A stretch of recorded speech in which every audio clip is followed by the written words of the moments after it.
Welcome to Free Thoughts. I'm Aaron Powell. And I'm Trevor Burrus. Joining us today is Kevin Vallier. He's Associate Professor of Philosophy at Bowling Green State University, and he contributed the chapter on Rawlsianism to libertarianism.org's book, Arguments for Liberty. Welcome to Free Thoughts, Kevin. Thank you for having me. Who is John Rawls? Well, for many people, John Rawls is the most important political philosopher of the 20th century.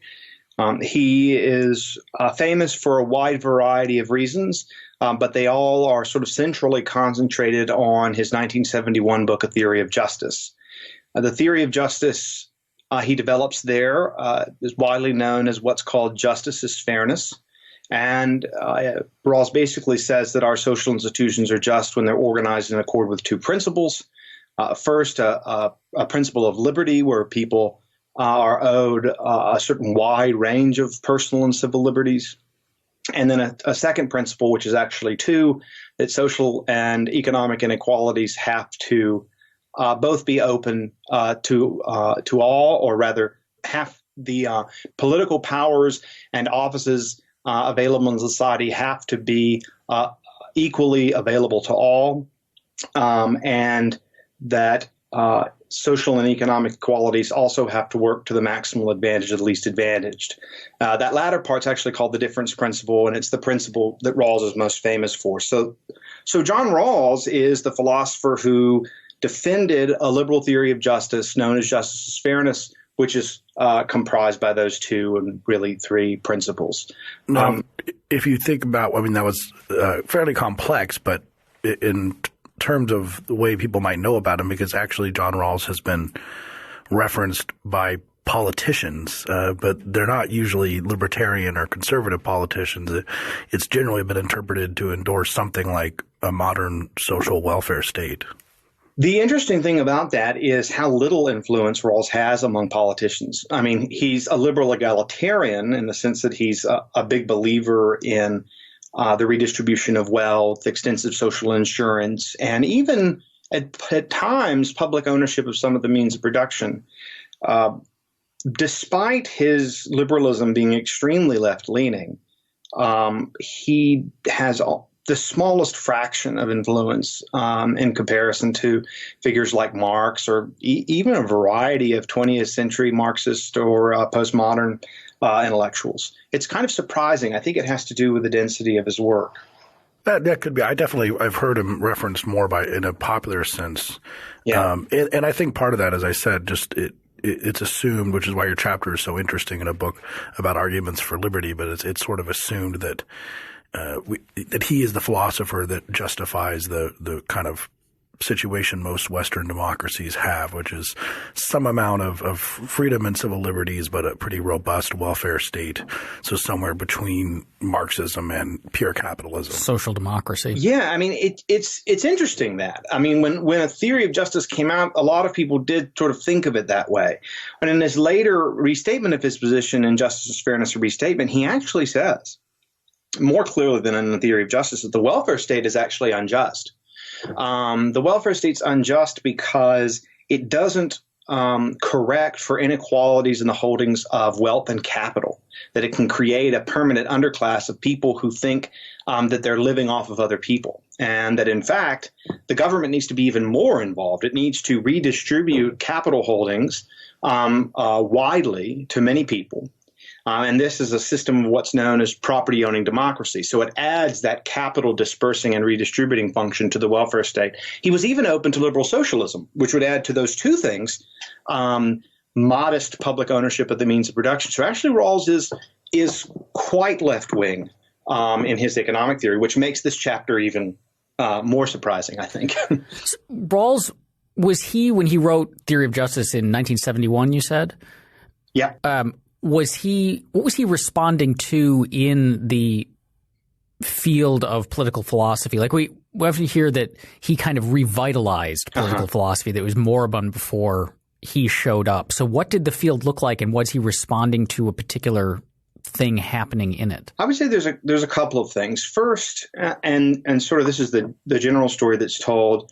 In the 20s and 30s, Anglo-American philosophy began to be very influenced by logical positivism. And on this view, the only sort of meaningful and interesting and important philosophical questions had to be in some way given empirically verifiable or falsifiable answers. And as a result of that general attitude, the whole field of ethics and political philosophy contracted dramatically because normative claims don't seem like they're subject to empirical verification. How do you empirically verify that murder is wrong? So for several decades, at least within philosophy departments, political philosophy went into hibernation. And while there are a number of people writing in the 50s and 60s that were trying to revive it, Rawls is remembered as the person who did the most to sort of bring it back by offering a kind of systematic and careful and clear approach to these issues. So he's seen as reviving political philosophy. He was one of a number of figures, but he sort of went from being first among equals to Pope, I suppose. You mentioned the two principles of justice, which typically Rawls is he's very long-winded. He tries to be very clear, but it is somewhat of a difficult read. But those two principles are usually not actually what he is most remembered for. I mean, the difference principle, but it's usually the process that he uses to think of these, quote unquote, think of these two principles, which is known as the veil of ignorance. What is the veil of ignorance? All right. So I'll speak to that, though I think I should add one more thing in response to your last question, which is that Rawls is also understood as responding to utilitarianism and by providing a rejection of utilitarianism and utilitarian approaches to politics. So that's important, I think, for listeners to know. But to your other question, so what Rawls wants to do he wants to try to figure out what the true principles of justice are. And the way that he proposes to do this is by developing a kind of social contract procedure on which people under certain idealized conditions will choose particular principles of justice. And if you get the idealization right, if that idealization represents certain moral commitments that we have, then the choice that's made under those conditions will actually uncover what the correct principles of justice are. The later he would say the principles that are most reasonable for us.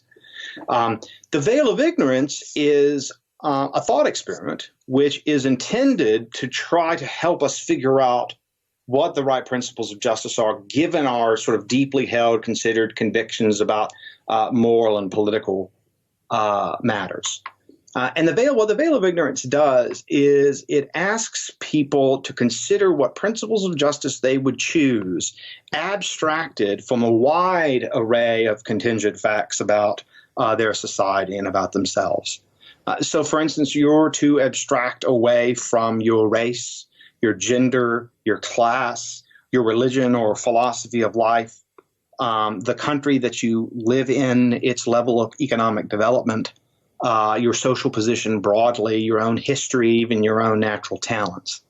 And under those conditions, you're supposed to be making fair and rational choices or rational and reasonable choices because you don't have appeal to any factors that would unfairly or irrationally bias your opinion.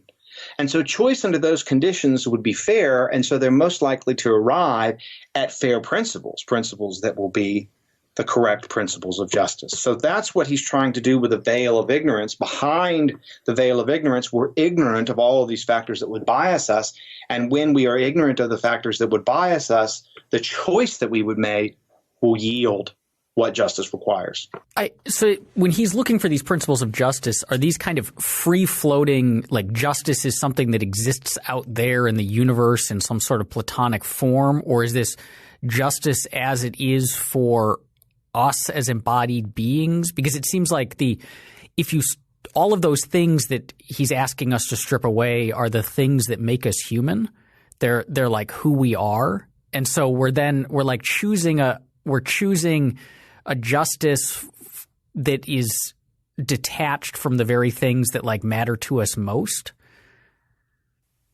So this is actually a pretty interesting question because Rawls very much, and this becomes very clear later in his work after A Theory of Justice, and it's actually clearer before in his articles before A Theory of Justice, that he thinks that the enterprise of the theory of justice is about making sense of the convictions of our society broadly, and that we're trying to choose principles of justice not for purely abstract people, but for the societies in which we live. And he thinks it's very important that the correct principles of justice be stable under free conditions, at least under certain idealized or favorable conditions.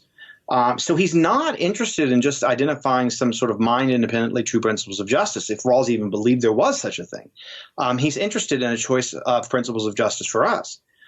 So then that creates a very important question, which is, well, why exactly did he choose such an abstracting approach? Well, he thinks that our self-understanding as thinking of justice as being impartial, well, or rather based in reciprocity, as he would put it, means that we already think about justice as abstracting away from these factors about ourselves. And I think in many cases he was right. I mean, right? We don't think that the principles of justice should depend on your race or your gender or your level of wealth.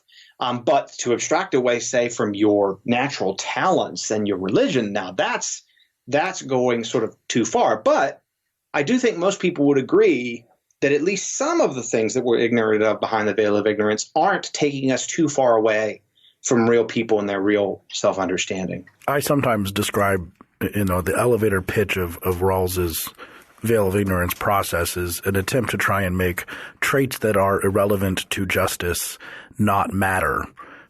And then the real question is what traits are irrelevant to justice. But as you pointed out, if you said, I always say that, okay, imagine you're going to have a society where there will be people with black on the right side of their face and white on the left side of their face, and then the flip side, like the Star Trek episode. Mm-hmm. And you don't know if you're going to have black on the right or left side of your face, but you still have to design this society, so you presumably will not design it to hurt just one of those groups of people. And the way to do that is to keep people from knowing what they're going to be when they enter into the society. This is, I think, a huge part of the appeal. There's something really intuitively appealing about Rawls, and it's a really good testament to the fact that if you're a philosopher and you come up with like a really memorable mind game that makes intuitive sense, it can get you a long way in your career.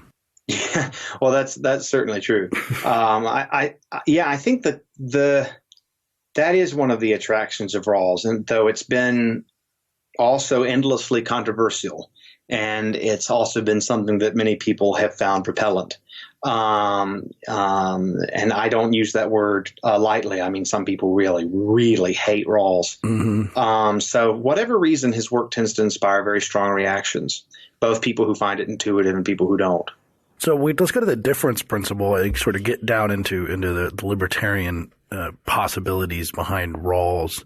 But the difference principle is a big part of this. Let me read it out for the reader. Let me just get the right formulation on the table. So the difference principle is that social and economic inequalities, social and economic inequalities are to be to the greatest benefit of the least advantaged members of society. So this means this is not purely egalitarian. You're allowed to be unequal, yes, but it has to be an inequality that is to the greatest advantage of the least well off. And just kind of, I think, ask you a question and then help illustrate this for our listeners. You do at one point in your chapter say that you're not going to talk about whether or not capitalism itself can satisfy the difference principle, because that'd be one way of interpreting it. We say, hey, having unequal Steve Jobs, it really helps out poor people. It helps out people with the fact that he's so rich to have an iPhone in their pocket and they can become Uber drivers and all this stuff. So that's an inequality that is allowed because it helps the least off. But you say you're not going to do that process.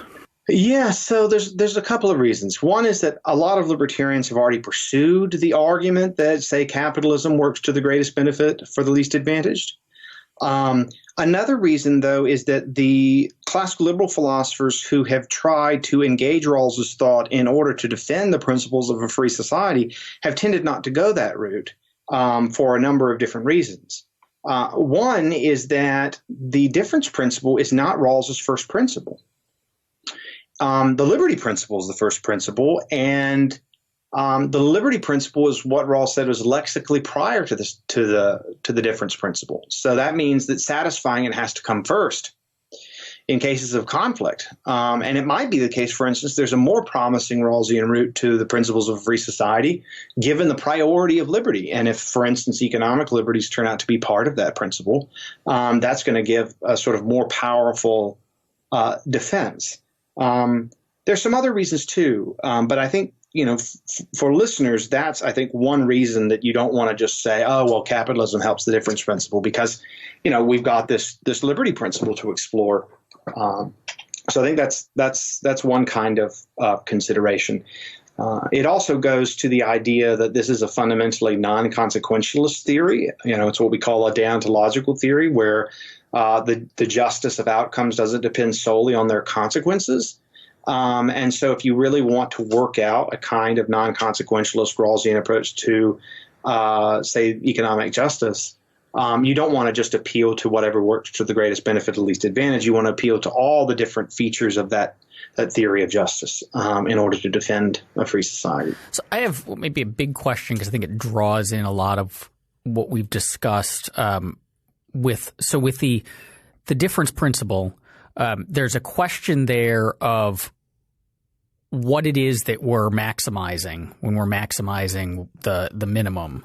Are we talking about material wealth? Are we talking about subjective satisfaction and so on? And then, but the reason I'm thinking about that is because when you say, so we would all, if behind the veil of ignorance, we've abstracted away all of these kind of arbitrary traits or contingent traits, and these are the principles that we would agree to, that we would agree to a system where, like, you could have inequalities as long as those inequalities benefited ultimately the people at the bottom.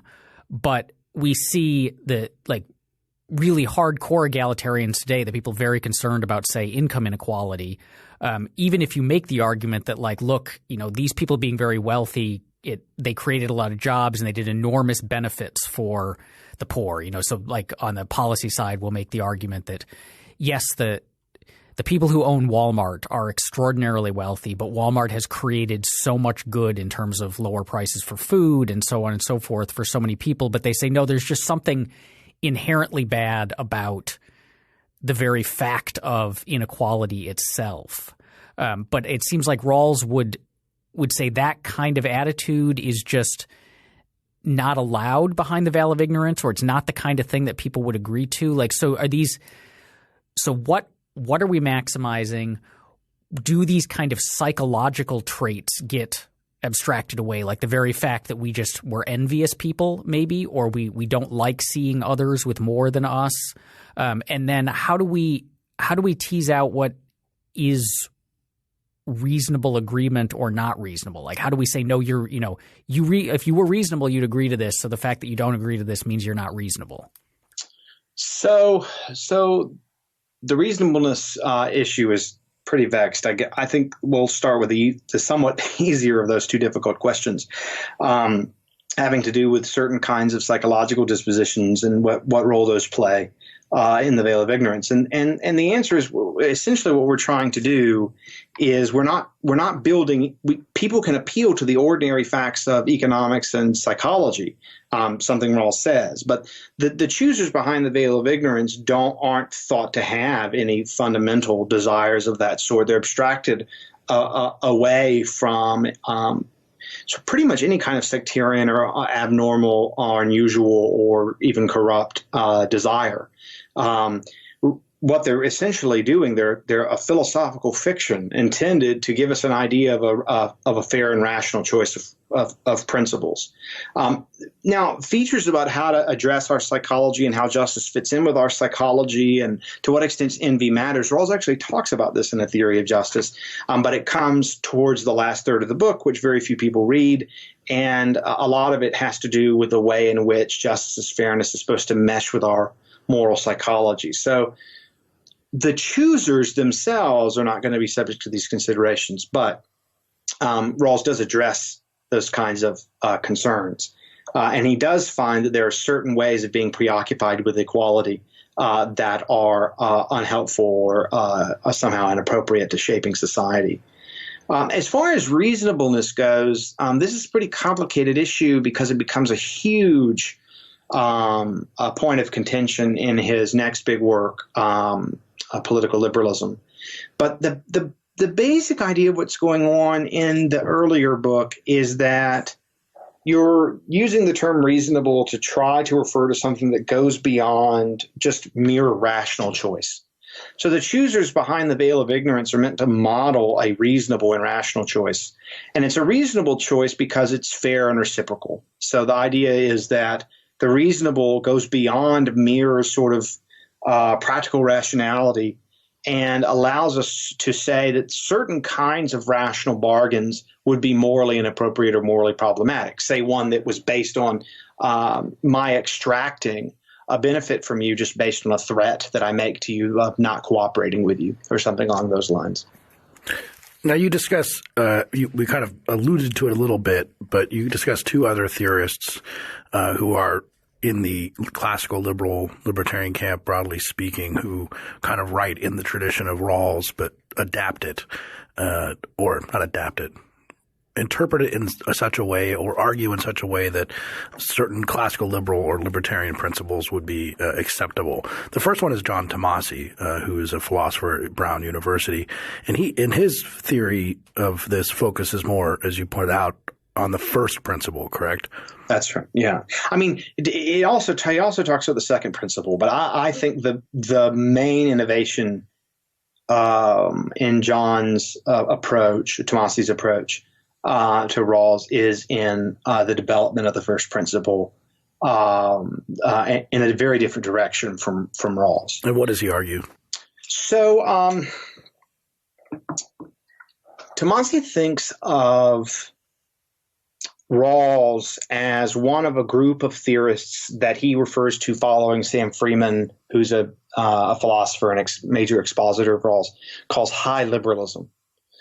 And the high liberal view is a kind of left-wing egalitarian liberalism that draws a really sharp distinction between traditional liberal liberties like civil liberties, freedom of speech, religion, procedural liberties like the right to fair trial, political liberties like the right to vote on the one hand, and then the classical liberal economic liberties on the other. And they think the first set of civil liberties should be protected at the sort of highest moral and constitutional level.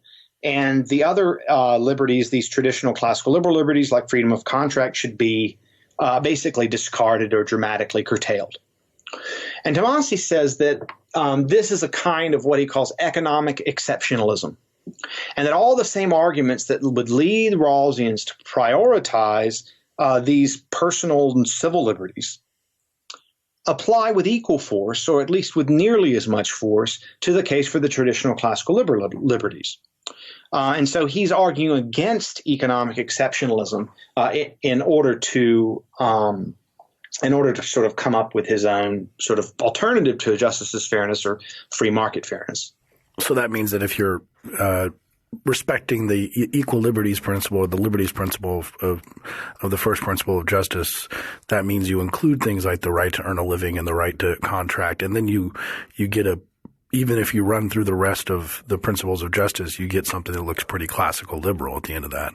That's right. In fact, it's not even clear how much more room there is for the other principles to function, which is something that some people have criticized Tomasi for, because, if you have these strong classical liberal liberties, it's not clear what the rest of sort of social justice can do. So that's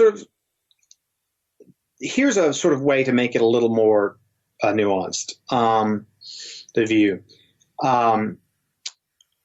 Rawls actually acknowledges that there are two basic liberties that are economic liberties and that are absolutely fundamental on the same level as freedom of speech.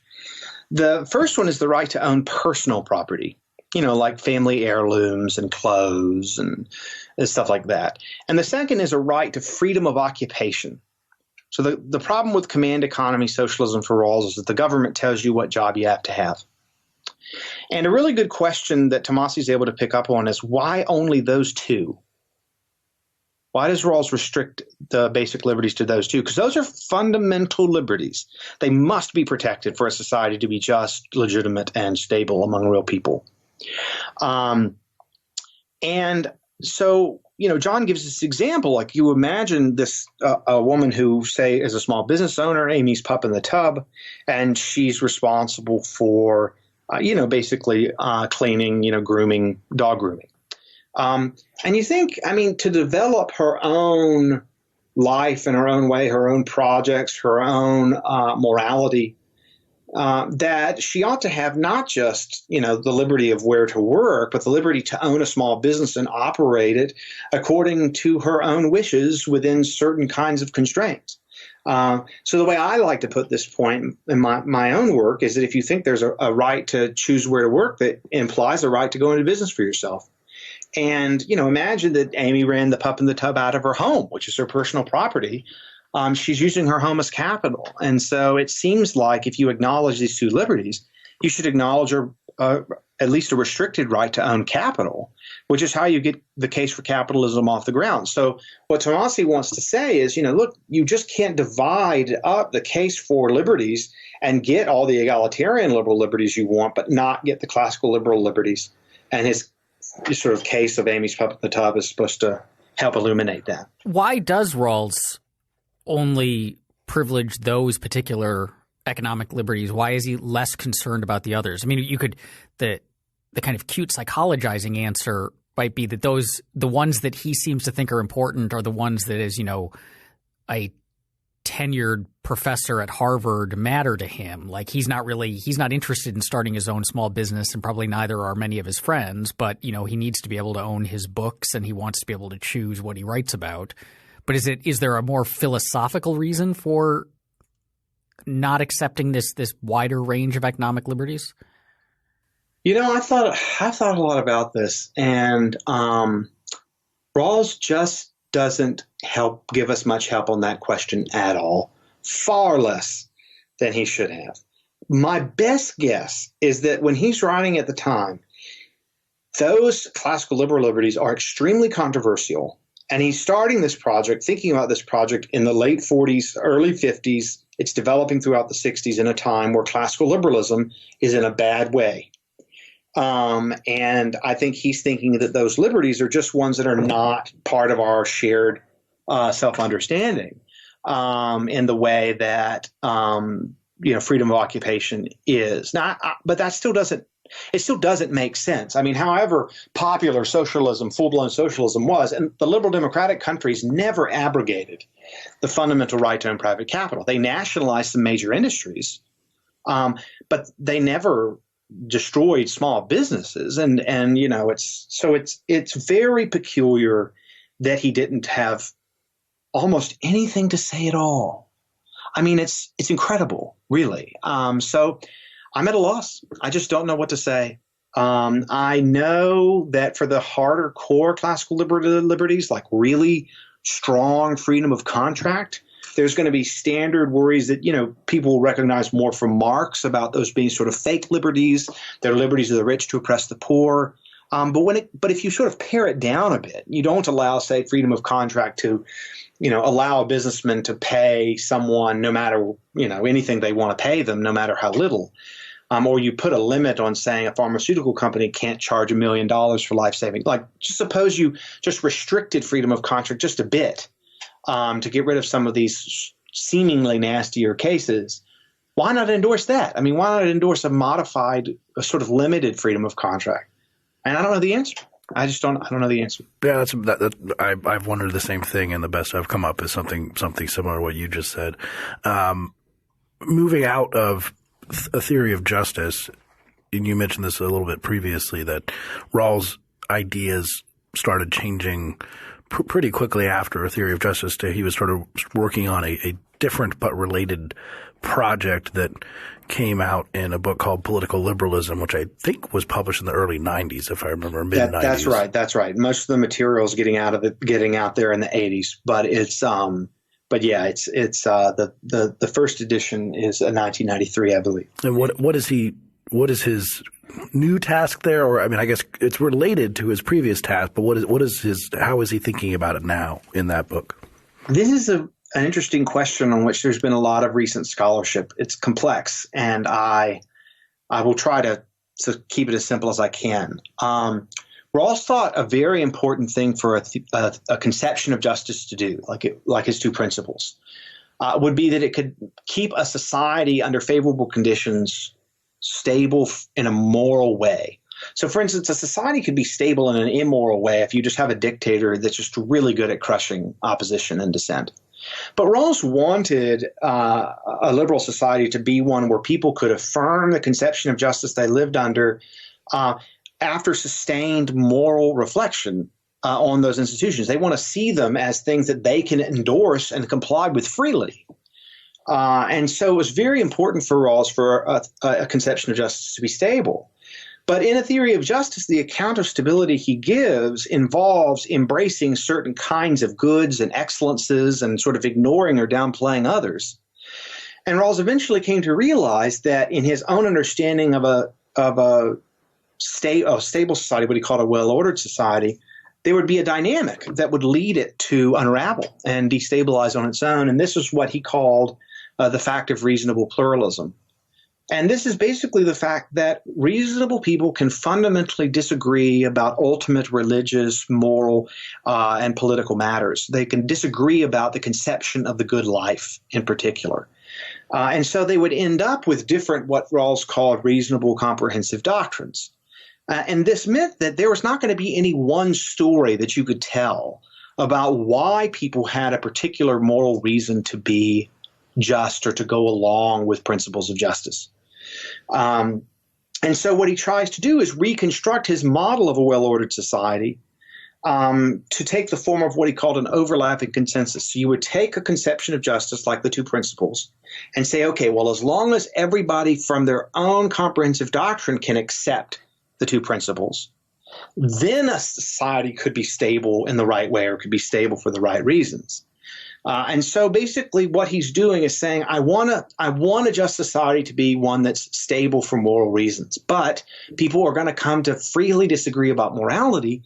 And that means we have to see if justice and fairness can be justified to multiple reasonable points of view. And out of that problem, the project of political liberalism grows. So is this different than we talk a lot today about conservatives and Democrats and how different their worldview is, and maybe they're not even agreeing on the fundamental things that government should be doing and what it's for, and it's becoming a big problem because maybe there's not an overlapping consensus. Is it something like that, or am I dumbing it down a little bit too much? No, you're not dumbing it down.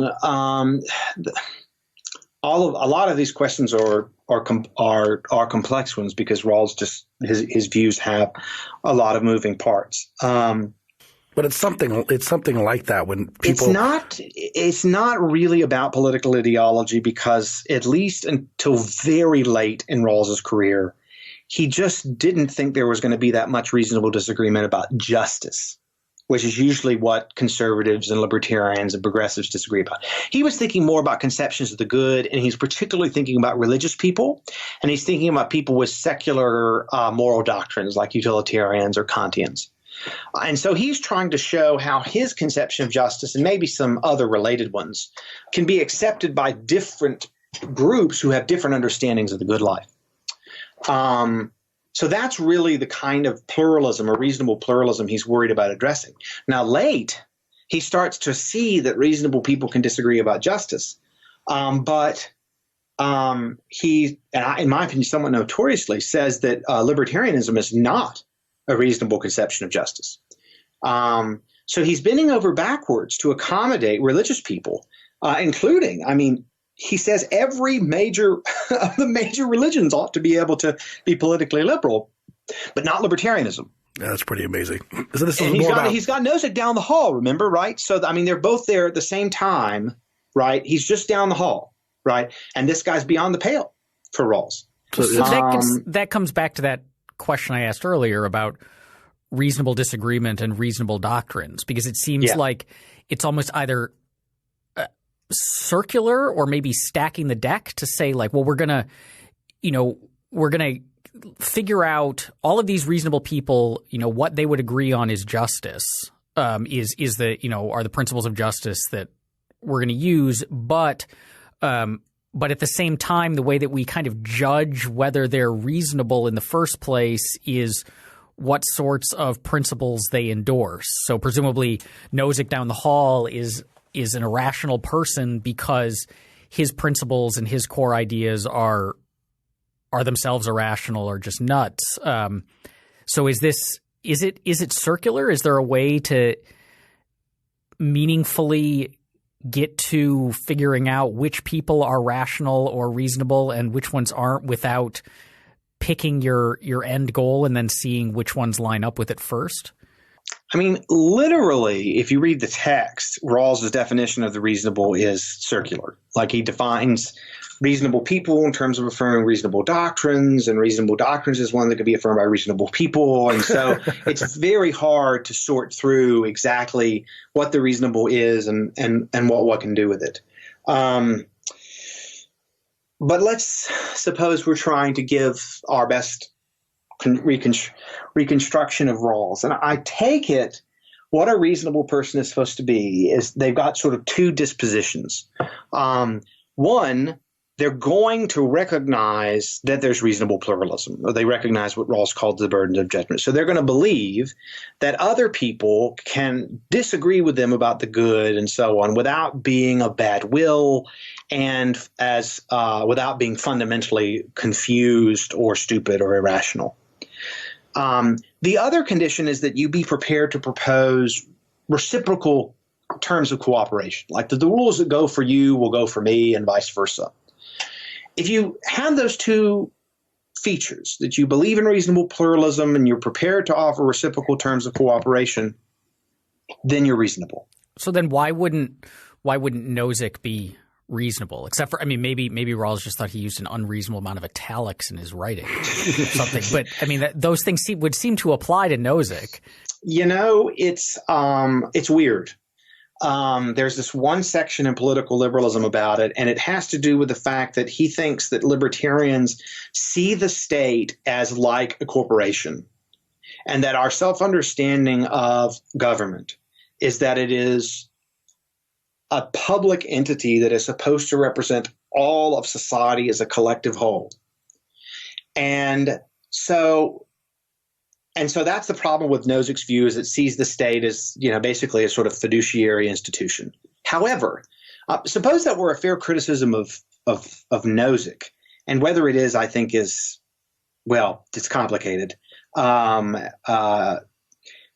But there are plenty of libertarian views on which that just isn't true. I mean, it's just not true of Hayek, for instance. He doesn't see the state as just a sort of another private corporation. And there's a variety, J. Buchanan isn't going to see it that way. Milton Friedman is not going to see it that way. Nozick doesn't say give us a theory of democracy or anything like that. But, most classical liberals have been some kind of small d Democrat, despite wanting very strong constitutional protections of liberties. But Rawls wanted strong constitutional protections of liberties. So, I think that, if you have a sort of constitutionalist libertarianism, I don't think Rawls can rule you out as having an unreasonable conception of justice. And certainly he can't rule out John Tomasi's free market fairness, which is quite libertarian, as being unreasonable, because it's just so much like his view, it would be very difficult for him to rule that out. So long story short, libertarianism in the Nozickian or Rothbardian form isn't the only kind. And so even though I don't think Rawls's criticism of Nozick is successful, it just doesn't touch plenty of versions of libertarianism. So it's just not remember, Rawls wants utilitarianism to be reasonable. So, that's going to include like a gigantic number of libertarians. I think that I always got the sort of – I kind of believe that Rawls just didn't spend a lot of time thinking about libertarian theory. It just wasn't the circles that he walked. He had Nozick there, but I don't know how much he didn't go to the parties or – so I just think it wasn't what he was really talking about. But we talk about political liberalism and this sort of idea of overlapping consensus, as Rawls calls it. But there's another guy you write about in your chapter, Gerald Gauss, who's a philosopher at Arizona, correct? Yes. And he goes more where John Tomasi goes for Rawls and talking about one of the big things he highlights is what are the rights and liberties of the people. But Jerry Gauss is really looking more at the kind of things that Rawls is wrestling with in political liberalism. That's right. So Tomasi is explicitly engaging Rawls in a way of developing a Rawlsian view. Gauss was working on political liberalism at the same time Rawls was developing it. And there's certain ways in which he's building on Rawls and is built on Rawls, but there's other ways in which his project is more self-contained. But there is an affinity in this way. There's a question about how we are to have an ongoing system of social cooperation that preserves our understanding of persons as free and equal and treating others with respect, but that also recognizes that disagreement about fundamental moral and normative matters is illimitable from political life. So it's also a social contract theory in that it's trying to justify moral and political order in terms of what can be justified and acceptable to each person. So there's a lot of similarities in terms of the project. It's a contractarian project that is grappling directly with the fact of reasonable disagreement, or what Gauss calls evaluative pluralism. And the project differs in a variety of respects that I explain in the chapter, but it ends up being more classically liberal for a couple of different reasons. One, Gauss thinks that in his kind of original position equivalent, there are a lot more different kinds of disagreements that are present. So, I mean, really in Rawls's veil of ignorance, everybody's so abstracted that they all end up agreeing they all end up pretty much agreeing on all the same views. And so it's not even really a bargain at all, even though it's presented as one.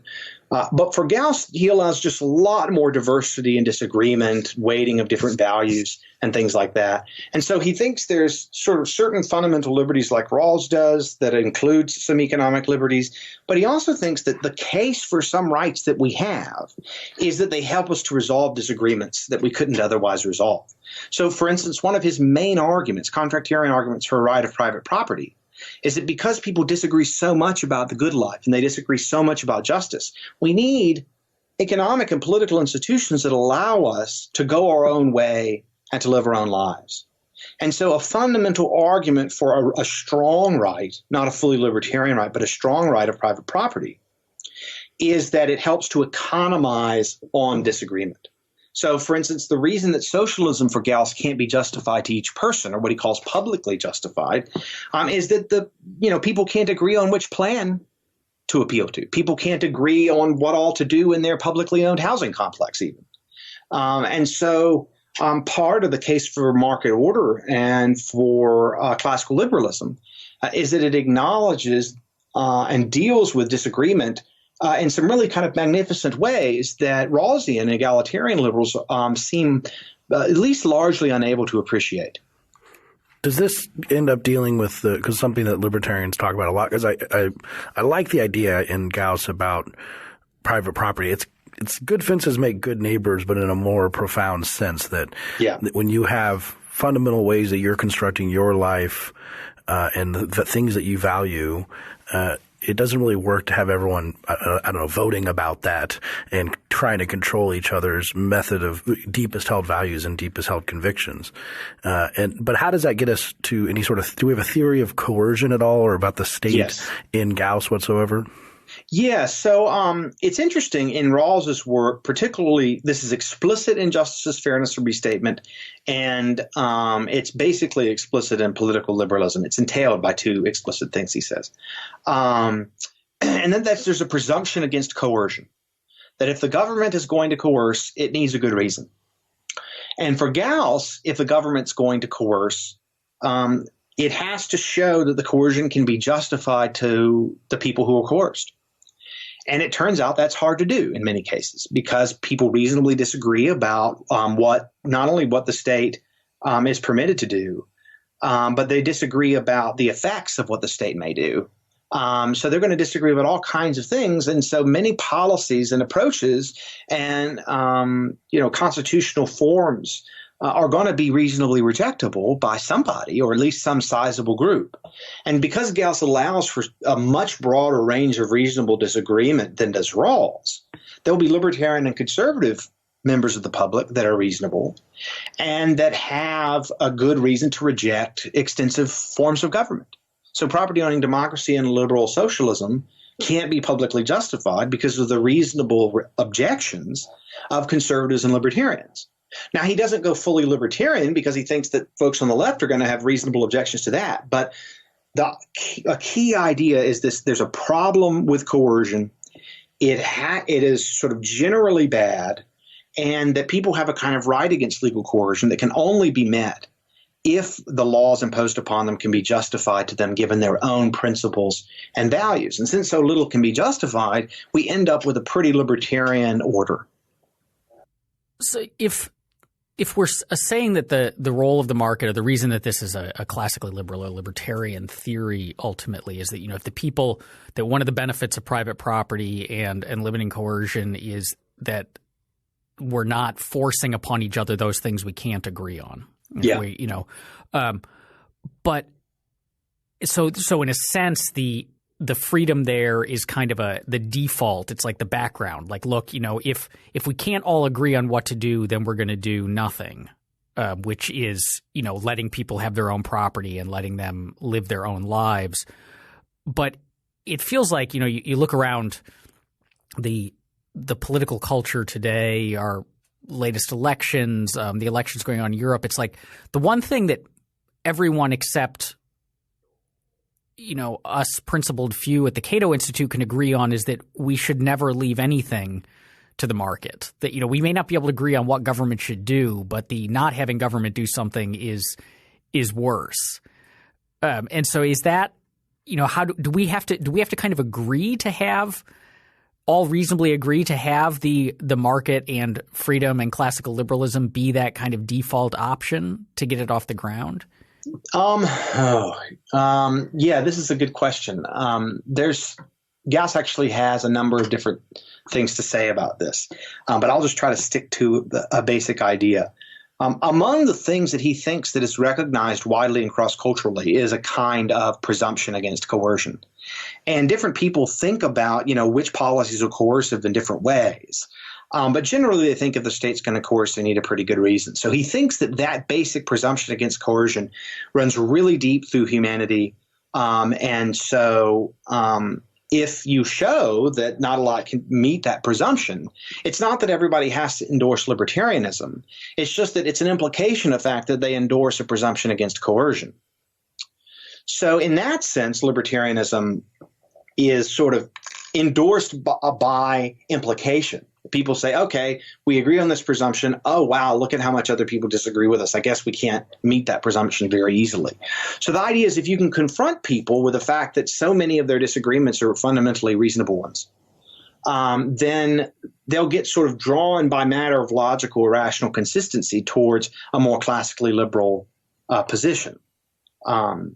It's also the case that Gauss does. It's not about what people would agree to sort of as they are. There is idealization in Gauss, though considerably less than there is in Rawls.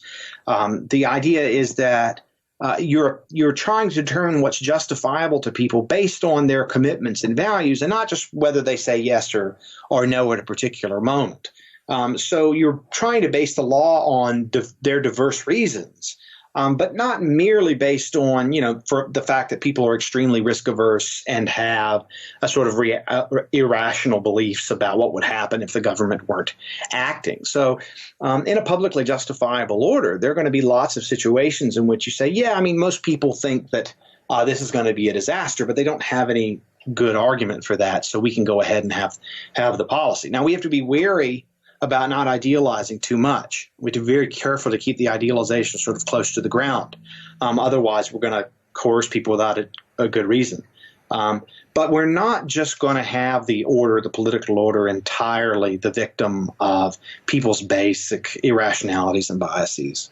Can you clarify? You mentioned that with idealization, and it's mentioned in your chapter, and it's an important kind of distinction in political philosophy, that the ideal theory versus the non-ideal theory, and Gauss kind of does a little bit of both, it seems like. Yeah, so it's not sort of fully non-ideal theory in the sense that, you're just looking at power relations and how best to balance them. It's an enterprise within a kind of moral theory that's looking at what we could reasonably aspire to under certain conditions. So when but in terms of defining a, so because we talk about, for example, does anyone in this, someone who's not very philosophical who's listening to this might be wondering whether or not anyone is talking about the actual behavior of government agents and the actual conditions under which they behave, and we say, well, that's because it's a different kind of game we're playing. Yeah, no, for Gauss, when we are choosing the terms of political life, we are able to appeal to the fact that government agents, for instance, are often going to be self-interested. In Rawls's theory, it's so much closer to the ideal theory end of things that you do presume that people generally comply with the law and that government officials are generally well-meaning and capable. Although Rawls doesn't really defend that assumption, but Gauss does not accept that assumption. And I think that's another reason that his view inclines in a classically liberal direction, because once you're prepared to say, Rawls thought markets failed all over the place, but there's no role for government failure in his theory almost at all. There may be some little gaps, but for Gauss, they're all on the table: market failures, government failures, and what can be justified is going to be based on our best assessment of which laws accomplish the ends that we can agree upon, given a real social scientific assessment of those possibilities. So, of these two sorts of Rawlsian classical liberal theories that we talked about, Tomasi's and Gauss's, is there one that you prefer or think is stronger? Yeah, I should just say to listeners, I was one of Gauss's students at Arizona, and I wrote my dissertation under him. So that may be part of the reason I'm partial to the Gaussian view. Right after I finished at Arizona, I was a postdoc at Brown with Tomasi while he was finishing up free market fairness. So, I was influenced by John as well. But I inclined towards the Gaussian view. And the reason that I inclined to the Gaussian view, I think maybe the main reason anyway, is this. Rawls acknowledged toward the end of his career that there was reasonable disagreement about justice. And if you allow that runs as deep as reasonable disagreement about the good, you can no more have a free, open, stable society based on a single conception of justice than you can on a single conception of the good. So it's no longer possible, I think, under modern conditions, for the Catholic Church to be the dominant political force in a society because there are reasonable, good people who aren't Catholic. And in the same way, we can't have justice as fairness as the basis for justice because there are reasonable, good people who are not liberal egalitarians. And so I worry that the project of trying to come up with the correct conception of justice to govern our social order is hopeless in the same way that coming up with the right conception of the good is hopeless. So I think that Tomasi is too much like the early Rawls, and that his view succumbs to the same kinds of difficulties that led Rawls to political liberalism, and then I think if he'd lived longer would have led him even away from his emphasis on justice as fairness. And Gauss accepts that there's reasonable disagreement about justice, just like there is reasonable disagreement about the good. And I think that's a more realistic place to start doing sort of traditional political theory. So libertarians have typically been fairly dismissive of Rawls. He certainly doesn't have a place in the libertarian philosopher pantheon. Do you think that Rawls has value for libertarians? Yeah, I think he has enormous value. And I think he has enormous value for a couple of reasons. First, he's a good philosopher and an important one in his own right. And libertarians who are interested in political philosophy can just learn a lot by understanding his view. Another reason he's valuable is if you really want to understand what's driving at least certain kinds of elite liberal egalitarian opinion, Rawls is someone to go to understand those you disagree with. Another reason to take Rawls very seriously is that Rawls is a liberal. And libertarians, I think, are broadly liberal as well. And many of the arguments that Rawls uses on behalf of certain kinds of liberal institutions are ones that I think libertarians will find congenial, where they agree with liberal egalitarians. But also they'll see, I think, and hopefully by taking a look at the chapter that I wrote, they can see this, that many of the arguments that Rawls gives, he just didn't see that they had libertarian implications. And that by studying Rawls, you might find some very powerful arguments for libertarianism that you may not have otherwise been aware of if you were dismissive of Rawls. Thanks for listening. This episode of Free Thoughts was produced by Tess Terrible and Evan Banks. To learn more, visit us at www.libertarianism.org.